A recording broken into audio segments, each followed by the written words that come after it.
अपनी कहानियों की सीरीज में आज हम आपको एक कुमाऊनी लोक कथा सुनाने जा रहे हैं जो उत्तराखंड में बहुत प्रसिद्ध है। उत्तराखंड की इस कुमाऊनी लोक कथा जिसका नाम बुरांस है, आइए उसकी क्या कहानी है उसको सुनते हैं। बहुत पहले की बात है, एक किसान ने अपनी इकलौती बेटी का ब्याह कर उसको ससुराल भेज दिया। बेटी जब ससुराल गई तो ससुराल में कामकाज इतना था कि वह फिर लौटकर वापस अपने मायके न आ सकी। मायके में किसान और उसकी पत्नी बहुत बूढ़े थे और बेटी की राह देखते देखते बहुत दुखी रहने लगे। उधर ससुराल में बेटी के साथ सास ने बहुत बुरा व्यवहार किया, जिसके कारण वह बेटी दुखी रहने लगी।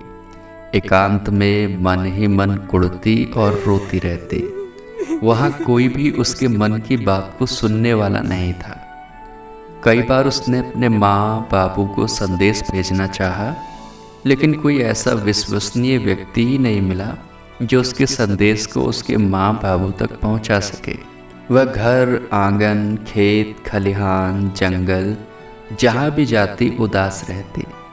एकांत में पेड़ पौधों से, जीव निर्जीव से बातें करती और रो लेती तो क्षण भर के लिए उसका मन हल्का हो जाता। जो लोग उसे ऐसा करते देखते वे मन ही मन उसे पागल समझते, लेकिन उसके मन की पीड़ तो वही जानती थी। तीज त्योहार पर गांव में चहल पहल होती। गांव की बहू बेटियां अपनों से मिलने जुलने के लिए आने जाने लगती, लेकिन वह बेटी वहीं की वहीं अपने ससुराल में ही रह जाती।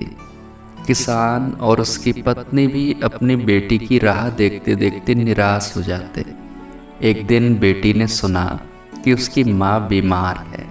उसे चिंता होने लगी। उसने हिम्मत करके अपनी सास से कहा, माँ, मैं अपनी बीमार माँ से मिलकर आती हूँ। सास ने जब ये बात बहू के मुँह से सुनी तो सास ने उसके रोजमर्रा के कामों के साथ साथ उसको ढेर सारे काम और भी बता दिए और कहा, जब ये सारे काम पूरे हो जाएंगे तो तू अपनी माँ से मिलने चली जाना। काम करते करते शाम होने को आई। दिन ढलने लगा। बहू ने अपनी सामर्थ्य से ज़्यादा काम निपटाए, लेकिन फिर भी काम पूरे ना हो सके। बहू ने अपनी सास से बहुत मिन्नतें की, तब जाकर सास ने उसे जाने की अनुमति दी। एक बेटी अपने बीमार माँ से बरसों के बाद मिलने चलती। वह जितनी तेजी से चलती उसे अपने कदम उतने ही धीरे महसूस होते। वह सोचने लगी, काश उसके तन पर पंख उग जाएं और वह पलक झपकते ही अपने माँ बाबू के पास पहुँच जाए।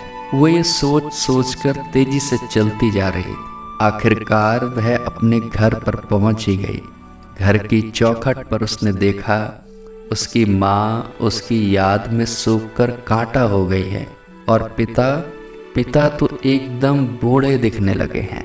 उस बेटी ने अपनी बात सुनाने से पहले अपने माँ बाबू का हाल जानना चाहा, लेकिन माँ और बाबू बेटी से बिना बात किए एकटक उसको देखते ही जा रहे थे।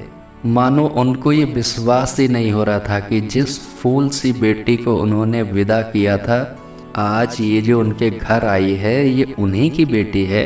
उन्हें विश्वास ही नहीं हो रहा था और ना ही उनकी आंखें इस सत्य को झुठला पा रही थी कि सामने खड़ी कमजोर सी बदहवास बेटी उन्हीं की है। माँ बाबू बेटी की इस दशा को बर्दाश्त नहीं कर पाए और वहीं चौखट पर बैठे बैठे दोनों ने अपने प्राण त्याग दिए। बेटी ने माँ को स्पर्श किया, लेकिन माँ तो निर्जीव पड़ी थी। पिता के सीने से लगकर उसने अपने दुख को हल्का करना चाहा, लेकिन पिता की देह तो पत्थर हो चुकी थी। दोनों को एक साथ मरा देख वह बेटी बिलख पड़ी। ये सब क्या हो गया? इतने दिनों से मैं अपने माँ बाबू से न मिल पाई और आज मिली तो इस हालत में। माँ बाबू इस तरह चुप क्यों हैं?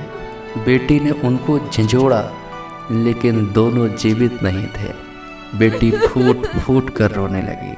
उसने गांव वालों की मदद से अपने माँ बाबू का अंतिम संस्कार किया और अनमने मन से वापस अपने ससुराल लौट गई। कुछ दिन के बाद गांव वालों ने उस बेटी को खबर दी कि वह जिस जगह अपने माँ बाबू को मरा छोड़कर गई थी, उसी जगह आंगन में एक बुरांस का पेड़ उगाया है, जिस पर सुंदर सुंदर लाल फूल भी निकले हैं। अब तो बेटी की खुशी का ठिकाना न रहा। वह बेटी अब हर 30 त्योहार पर उस बुरांस के पेड़ को मिलने आती। उसने उस बुरांस के पेड़ को ही अपना माँ बाबू मान लिया। आज भी उत्तराखंड के पहाड़ों में बुरांस का पेड़ अपने मौसम में खिलता है। बहू बेटियाँ उस बुरांस के पेड़ से मिलने हर साल मायके आती हैं। अब ये परंपरा हो गई है कि बुरांस का पेड़ बेटियों के मायके में माँ बाप का रोल निभाता है। बुरांस को देखकर वे उदास नहीं होती और हमेशा खुश रहती है। यह परंपरा उत्तराखंड के पहाड़ी क्षेत्र में आज भी चलती है।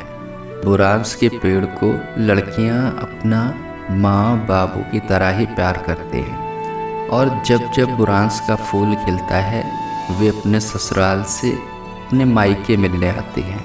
लेकिन अब वह बुरांस के पेड़ को देखकर उदास नहीं रहती, हमेशा खुश रहती है। लड़की का मायके से ऐसा ही रिश्ता होता है जो हमेशा खुशियाँ ही खुशियाँ देता है, उस बुरांस के पेड़ की तरह। ये कहानी करुणा पांडे ने लिखी है, जिससे मैं डॉक्टर हरिओम आपको सुना रहा हूँ। आशा करता हूँ उत्तराखंड की कुमाऊनी लोक कथा की ये कहानी आपको पसंद आई होगी। हम ऐसी ही और लोक कथाएँ लेकर आपके समक्ष प्रस्तुत होंगे। तब तक के लिए अपना ख्याल रखिएगा। धन्यवाद।